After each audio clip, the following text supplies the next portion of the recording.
Buenos días. Bueno, pues esto del grito fuera de lo común es inevitable. En realidad, la pregunta de cómo se celebra el grito en estas circunstancias, pues es secundario al hecho de las circunstancias mismas, grito o no grito. El punto es que nosotros, junto con el resto del mundo, en diferentes grados, estamos metidos en un problema que nos pone a la humanidad frente a un tema que sí lo sospechábamos y que va a volver a repetirse, pero que no tenemos una respuesta muy clara. Es algo que sobrepasa nuestras posibilidades. Así que dentro de este entorno, pues a mi juicio, y es a mi juicio, supongo que los escuchas tendrán otros, se hizo lo mejor que se pudo. Una opción hubiera sido simplemente cancelarlo y pasar el día como cualquier otro. La otra opción era celebrarlo a la Trump, es decir, reunir a la gente como si no pasara nada, como lo está haciendo Trump ahora en su campaña electoral, y dejar que la naturaleza siga su curso y le cause más bajas al conjunto de los ciudadanos. Y la otra era hacer algo como lo que se hizo ayer. El Zócalo lleno de luces, con esta centralidad de la bandera, de la República y del pebetero, los fuegos artificiales, todo aquello que no podía afectar el virus. No puede ir contra la luz o contra la pólvora, entonces quitar a los seres humanos de por medio y darle a la parte artificial un papel central y adelante. Luego la ceremonia misma del grito, ponerle un tema o unos temas. Para mí el que me resaltó fue algo que está haciendo muchísima falta en México y que no creo que el grito lo vaya a suplir. Esa parte en que Andrés Manuel López Obrador, apelando a la ética que viene de los orígenes de la civilización occidental, dijo amar al prójimo.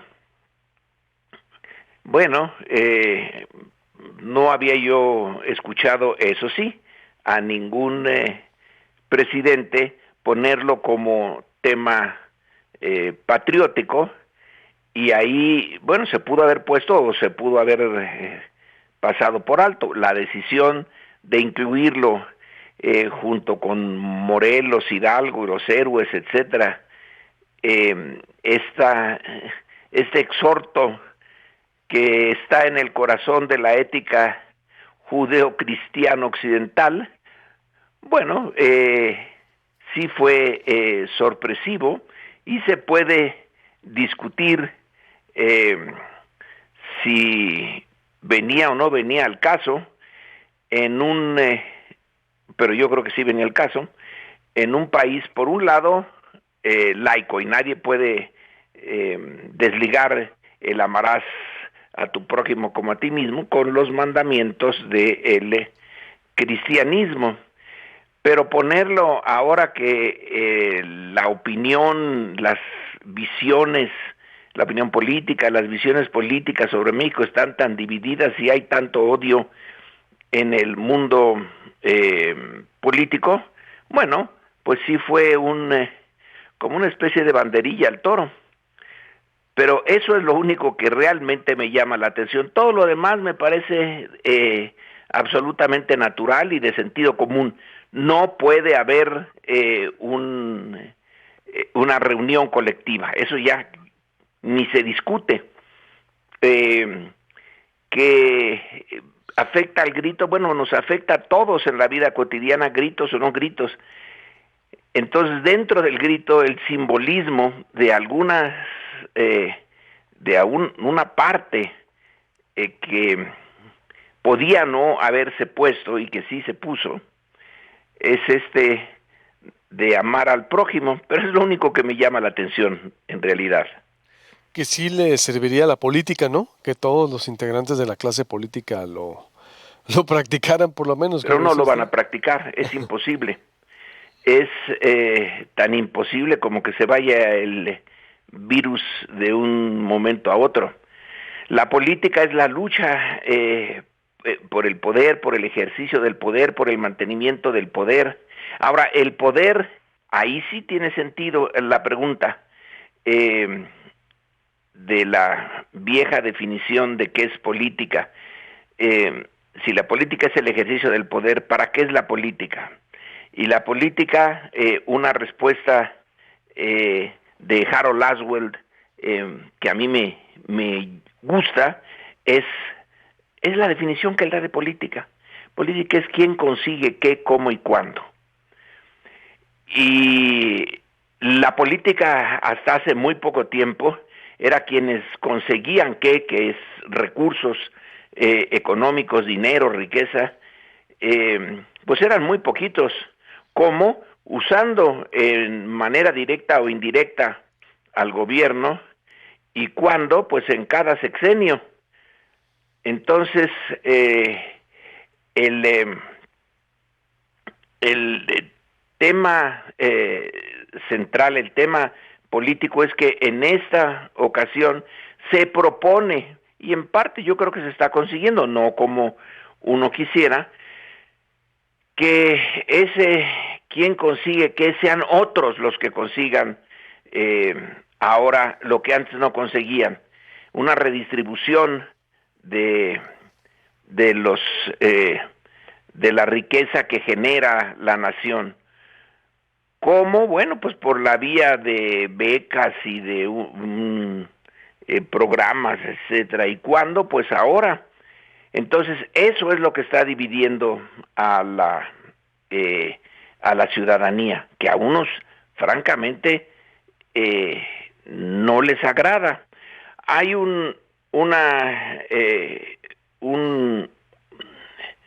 libro sobre la derecha, aquí lo tengo, pero en ese momento se me va el Cobin, creo que es el apellido del profesor norteamericano que lo escribe, La mentalidad de la derecha. Y una de las cosas que pone como propia de una derecha, él considera a la derecha moderna, o sea, de la Revolución Francesa para acá, la derecha de hace 1000 años o 2000, que sí la había, pero esa es otra, es a partir de la Revolución Francesa.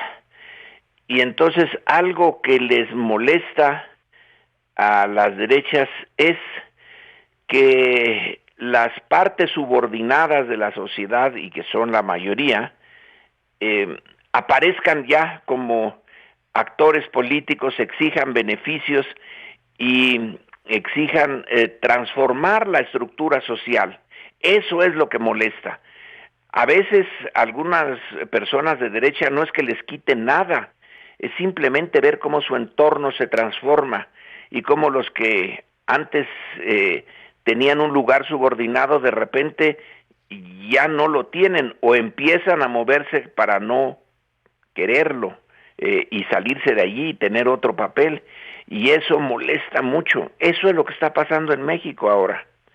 Así que decirles amarás a tu prójimo como a ti mismo, aunque la mayoría de los mexicanos se dicen católicos, pero es muy difícil proponerles que en la práctica el prójimo, que está la parte más sufrida de esos prójimos, de repente por la vía de la política obtengan más, o al menos busquen obtener más, y remover la estructura social y cambiar de lugar, eso no les gusta, entre que les enoja y les da temor. Así que por ahora, ese llamado del grito del 15 de septiembre del 2020 de amarás a tu prójimo, pues sí, se da, pero no creo que tenga mucho efecto. Y a los ciudadanos, para cerrar entonces, doctor, exactamente es un grito o sui generis para cerrar entonces, cómo colocar ese mensaje que nos correspondería en medio de esa exactamente división que estamos viviendo en el país, ¿no? Estamos viviendo un tiempo inédito por formas diferentes de gobernar que lastiman a unos, benefician a otros o con una visión diferente. Es un estilo de gobernar de manera diferente, entonces, ¿qué seguiría en la ruta López Obradorista después de esto, en la ruta López Obradorista es conseguir y mantener el apoyo mayoritario. No le queda a él de otra, ¿no? Hace un mes y medio, algo así, salieron en las redes sociales un chat. El nombre me parece medio ridículo, pero no hay otro por el momento, en que Héctor Aguilar Camín y unos empresarios están hablando sobre esto, y Héctor Aguilar, bastante exaltado, dice: dense cuenta de que esta es una revolución, y en las revoluciones van por ustedes. Además de que el presidente es un pendejo, lo dijo así, está poniéndolos en peligro, van por ustedes. Bueno, yo creo que esta coyuntura en la que estamos, pues no es una revolución, pero sí se acerca a los efectos de una revolución social. Y todas las revoluciones tienen ganadores y perdedores. Es la forma como ha evolucionado en la sociedad humana a lo largo de milenios, con cambios en donde unas estructuras que ya se vuelven obsoletas o que ya no aguantan, se modifican, y al modificarse causan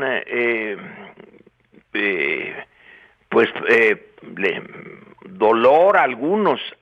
Algunos el dolor es porque les quitan, otros es porque se imaginan. Entonces, ¿qué es lo que le queda al ciudadano? Pues entender la evolución política de México, entender que durante mucho tiempo esto estuvo congelado en su estructura social, en beneficio de pocos y en daño de muchos. Ahora, si no se quiere aceptar, y como muchos no lo quieren aceptar así, pues entonces se duelen y se dicen injustamente atacados. Pero, ¿cómo hacerle para que alguien que se benefició durante mucho tiempo de este estatus, e incluso la clase media que dice: pues yo no robé, yo no era parte de una empresa, ni de el gobierno, ni de nada, pero el simple hecho de beneficiarse en alguna parte de este statu quo, pues le hace sentirse muy molesta. La idea es que le echen un vistazo a la historia política, social, económica de México, pero es mucho pedir.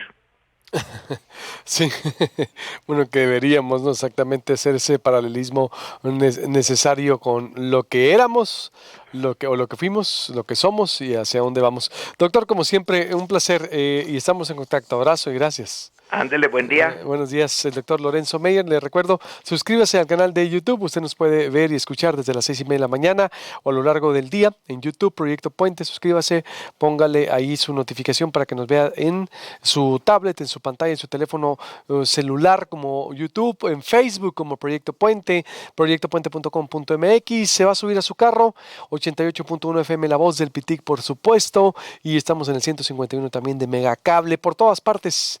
Ignacio Lagarda,